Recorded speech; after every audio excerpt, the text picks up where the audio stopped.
السلام عليكم. حلقة قصيرة وقاعد تتكلم ربع ساعة. ولا تعتبر قصيرة. اطفي لا لطة كلك اطفي. السلام عليكم ورحمة الله، يعطيكم العافية جميعا. سيارة جديدة بالكامل لأول مرة بتيجي لأسواقنا، سيارة من تويوتا، سيارة ماخذة من الراف 4، ماخذة من اليارس، ماخذة من الأفالون، ماخذة من الرش، سيارة ماخذة من مجموعة سيارات من تويوتا عشان تعطينا سيارة عائلية 7 ركاب اقتصادية. ولكن يعني مش أي حد بيشتريها السيارة. ليش بحكي كثير؟ خلينا نورجيكم الفيلوز 2023 من الامام. زي ما حكيت لكم السياره شبيهه بالراف 4، بتحسها راف 4 مصغره وبنفس الوقت بتحسها رش اكبر شوي. بصمه تويوتا موجود، التصميم بتاع تويوتا موجود واضح. السياره على فكره ابعادها عشان تكون عندكم صوره اطول من الرش تقريبا ب 4 سم، واعرض تقريبا ب 2 سم. الشبك المميز بتاع تويوتا شعار تويوتا ال اي دي لايت موجوده مع الرننج لايت الموجود كمان ال اي دي، ولكن الكشافات هالوجين باللون الاصفر. السياره ما فيها حساسات اماميه، ما فيها كاميرا اماميه، السياره شحيحه بانظمه الامان والسلامه، ولكن سعرها مع الضريبه 80 ألف درهم إماراتي فقط. إذا بنروح على المقطع الجانبي بنشوف حجم السيارة، بنشوف ناخذ فكرة كثير عن حجم السيارة وفئة السيارة. الرنجات اللي موجودة عليها 17 بشكل رياضي نوعا ما. طبعا السيارة يا جماعة الخير تجيش إلا بفئة واحدة، يعني ما في إصدارات ثانية. هذا بالنسبة للوكيل عنا بالإمارات الفطيم. كمان نفس الشيء بالسعودية، الوكيل جايب نوع واحد فئة وحيدة. ممكن بأسواق ثانية خليجية أو غيره يكون في عندكم أكثر من فئة، ولكن ضروري تعرف أنه الفئة اللي معانا هي الفئة الوحيدة اللي موجودة بالأسواق الخليجية بشكل عام. بيستمر معنا الكروم موجود، وطبعا بصمة بيلوز مكتوبة عنه هون بشكل واضح، يعني حركات لمسات هيك خفيفة، دلع شوي بمعنى الكلمة. عندنا إشارات على المري الجانبية. الدخول من دون مفتاح على الأبواب الأمامية فقط. مفتاح البيلوز بسيط ما فيه أي تعقيد. طبعا هذا زر الإقفال وهذا زر الفتح وبس، لأنه السيارة كمان بتشتغل بالكبسة. الابواب الخلفيه تصميم عادي بيستمر معنا تصميم السياره. الدخول عادي، يعني ما في عندك لا بصق ولا شيء، فقط على الابواب الاماميه. اذا بنروح على المقطع الخلفي بورجيكم الافالون، قصدي البيلوز. واضح جدا الشبه الشديد خصوصا منطقه الاضاءه بالافالون. وكمان من الجانب هيك بتحسها تشبه الراف 4. السياره برجع بحكي لكم ماخذه كثير هيك من مجاميعهم شكل هيك من كل الشركات اخواتها تويوتا. حساسات خلفيه وكاميرا خلفيه موجوده على البيلوز. نفتح الصندوق الخلفي، طبعا الفتح بطريقه يدويه. السياره 7 ركاب، ولكن صراحه لما ترفع السطر الثالث من الكراسي منطقه التخزين كثير بتصير محدوده. ولو تقرب شوي والله ابو حميد، حتى السطر الثالث على فكره عشان تكون مرتاح السطر الثاني بده يكون مقدم شوي. فهي السياره 7 ركاب، ولكن اللي ورا ركاب صغار.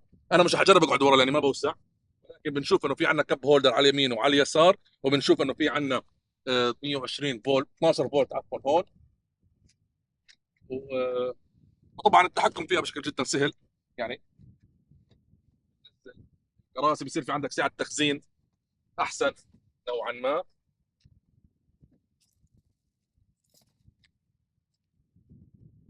هون عندك السبير غير، بدك تفكه من هون عشان ينزل من تحت.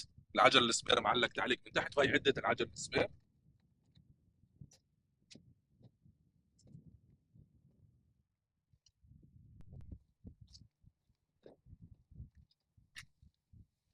بيلوز السطر الثاني من الكراسي. كب هولدر عندك واحد، عندك اثنين، وعندك ثلاثه على الباب، يعني اثنين على الابواب وواحد بالمنتصف. عندك يو اس بي، اثنين يو اس بي موجود عندنا هون بالاسفل. السياره بسيطه، الكراسي عباره عن جلد وقماش بنفس الوقت. بسيطه جدا السياره. هون اللي مسوي الكراسي من ورا حاطط لك للتليفون، حاطط لك هاي كمان، وحاطط لك هاي. آه، تكييف، اهم شيء التكييف. عندك هون التكييف مش منفصل، ولكن تقدر تتحكم فيه بشكل منفصل. المروحه تتحكم بقوه المروحه، وعندك فتحات تكييف هون، وعندك هاي عشان تغير اتجاه التكييف بشكل جميل. هاي حركه جميله. مش بحاجه لتكييف صراحه بالسطر الثالث، لانه يعني السياره مش كثير كبيره. التكييف المفروض انه يكون ممتاز. بخير نحكي عن تويوتا. اذا بنشوف هون يعني هو مش مسند وسطي صراحه، هو مش عارف بسموه، بس يلا. المهم، ما في كب هولدر، ما في شيء، ما في شغله بالمنتصف. زي ما حكيت لكم، بلوز من الامام، بلوز من الامام. شغل السياره، تشتغل السياره بكبسه هون. الله. تمام. شاشه 7 انش هنا، شاشه 8 انش. طلع لي على الشاشه، السياره ماشيه 60 كيلو فقط. والله تصور لهم 60 كيلو هاي. طبعا الشاشه الاماميه عشان تكون بالصوره، هاي الشاشه 7 انش نفسها اللي موجوده على اليارس الجديده كليا. هاي كمان حتى اليارس ما نفذت من بلوز، بلوز اخذت منها شغله. الشاشه جديده يا جماعه الخير يعني. تعالوا فكها، ما احلى هالصوت. شاشه 8 انش، ابل كار بلاي، اندرويد اوتو، مع كاميرا خلفيه عاديه. طبعا بيطلع لك الصوت التيت هذا. وهون عندك بالمنتصف في عندك يبين لك اتجاه. سكر الباب بس، تفضل سكر الباب. يبين لك اتجاه الإعجال بشكل أو بآخر. شايفين؟ وطبعا هاي الشاشة قابلة للتعديل، بتعدلها أنت، بتشوف شو المناسب. في عندها أكثر من قراءة. التكييف موجود هون. تكييف السيارة طبعا بارد. بالأخير بتحكي أنت عن تويوتا غنية عن التعريف. بالنسبة للكب هولدر، في عندك كب هولدر هون زي اليارس، كمان زي اليارس الكب هولدر الموجود هون. وإذا بنروح على الجهة الثانية عندك كب هولدر هون. بالمنتصف بس في عندنا وايرلس تشارج، عندنا الجير السي في تي من 7 سرعات وهميه، وعندنا التكييف. عندنا هنا بالنسبه للحزام حتى للسطر الثاني وحتى للسطر الثالث السياره فيها حساسات للاحزمه. في كربون فايبر غير حقيقي، يعني بدك تحكي دهان كربون فايبر موجود بالسياره. التحكم بالمري الجانبيه بطريقه الكترونيه، التحكم بالشبابيك الاربعه، تقدر تغلق المري وتسكرها كمان بطريقه الكترونيه. شو فيها كمان السيارة؟ طبعا حكينا الوايرلس، وعندها سعة تخزين هنا جيدة ماشي حالها. ايرباج، فيها 6 ايرباج السيارة، 2 بالأمام وعلى الجوانب. بشكل قياسي برجع بحكي لكم السيارة هي الوحيدة ما في غيرها، ما بتيجي عندنا فئة ثانية. بالنسبة لعجلة القيادة جيدة بسيطة، فيها حركة هون هيك بسيطة، هيك حركات. التحكم بالميديا موجود، التحكم بالشاشة والتحكم بالميديا موجود على يمين ويسار عجلة القيادة. السيارة ما فيها مثبت سرعة، فتحاولش تثبت السرعة، فيش مثبت سرعة. فيها بالليل حصور لكم اياها، فيها اضاءه زي الامبيانت لايت ولكن غير قابله للتغيير، اللون الازرق. حصور لكم اياها تصوير ليلي تشوفوا السياره من الداخل كيف، عشان تاخذوا فكره اكثر. اعطيني والله الكاميرا شوي. هون بنشوف في عندك الفوج لايت، وعندك الريتراكشن كنترول، وعندك تشوف الاطارات تسوي لهم ست للبي اس اي. تفضل. كمان شغله موجوده عندنا هون، سعه تخزين بسيطه، و يو اس بي كمان موجود عندنا هون عشان تكون امورك باللوز. في الفيلوز. الشغله الحلوه عندك هولد، تقدر انت واقف على الاشاره تسوي هولد، وعندك الهاند بريك الكتروني.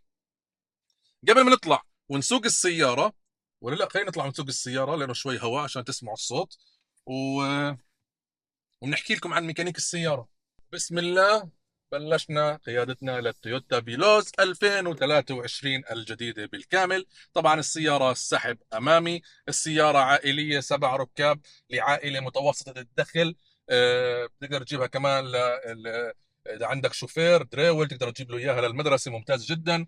المشاوير داخل المدينة تعتبر السيارة ممتاز جدا. 19.3 لتر لكل 100 كيلو متر استهلاك السيارة للبنزين. سعة الخزان صغيره، تعتبر 45 لتر فقط، تعتبر صغيره. قوه السياره او شو المحرك اللي عليها السياره، السياره جدا بسيطه، 4 سلندر 1500 سي سي ماشي، من دون تيربو ولا شيء، تنفس طبيعي.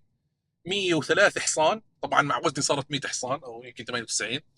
و138 نيوتن متر من عزم الدوران. تحكي ليش التسارع؟ لانه من 0 ل 100 بدها يمكن 4 ايام. مش موجود، مش مطلوب من هاي السياره تتسارع، مش مطلوب من هاي السياره تجيب ارقام. هاي السياره عمليه بحته بمعنى الكلمه. نظام التعليق فيها جيد، الانسيابيه الهواء جيده، بتمشي بالسياره سرعه 100 120 ما في صوت. السياره جدا عمليه. برجع بحكي لكم بالسعر اللي موجود، وبالسعر اللي موجود بالسوق واسعار السيارات، تعتبر السياره جدا موفقه بتسعيرتها، خصوصا انها يعني اوسع من الرش. الرش حسيناها كثير صغيره، ما يعني ما عرفنا شو الكاتيجوري تبعها بالسوق. الفيلوز نوعا ما اضمن، اجمل اذا صح التعبير، وعمليه اكثر. سعر السياره زي ما حكيت لكم، ولا كهرباء ولا وجع راس، سيارتنا ماشيين، امور طيبه. سعرها زي ما حكيت لكم 79900 بالضبط عشان اكون واضح. والكراسي نوعا ما جيده، في حضن هيك من الجنب بتمسك يعني الكراسي نوعا ما مريحه. طبعا ما فيها لا تبريد ولا تدفئه بالكراسي ولا مساج. السياره شحيحه بالانظمه، ما فيها سقف، ما فيها يعني فتحه سقف، ما فيها بانوراما. ولكن كل هذا عشان يعطوك السعر اللي اللي حكيت لكم اياه. فهو كمان مش يعني مش جايبين، مش مسوين السياره رخيصه او سعرها مقدور عليه ببلاش، لا، شايلين كثير منها، شايلين كثير من مواصفات عادة بتكون موجودة عند المنافسين عشان يعطوك هذا السعر القوي جدا. غير انها السيارة صدقا تشبه كثير سيارات من تويوتا، ماخذة من كل السيارات الا شوي شغلات يعني. فحتلاقي قطع غيار متشابهة جدا مع اخواتها من السيارات من تويوتا. وضعيات قيادة، عندك 3 وضعيات قيادة: ايكو وسبورت ايش كمان عندك؟ بس ايكو وسبورت والنورمال. طبعا وبتقدر تشغل الباور للجير، بصير الجير يحكر اكثر او بصير يعطيك مدى اكثر لكل جير. بالاخير هو سي في تي، هي غيارات وهميه، ولكن بصير يعطيك ريف اعلى على كل على دعستك للبنزين.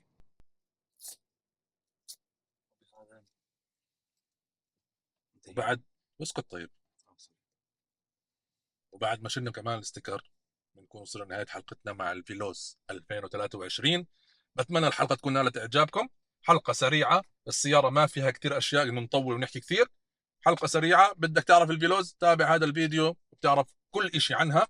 وراح اصور لكم تصوير ليلي لاي شيء ما شفتوه او ما كان واضح، ببين بالليل بشكل اقوى. بشرح لكم اياه طبعا تاتش. شوف وما تنسونا باللايك والشير والسبسكرايب، انستغرام وفيسبوك ويوتيوب. اخوكم حامد الدعور، والى لقاء اخر. السلام عليكم. قصيرة وقاعد تتكلم ربع ساعة. ولا تعتبر قصيره؟ اطفي اطفي اطفي للطه كلك، اطفي.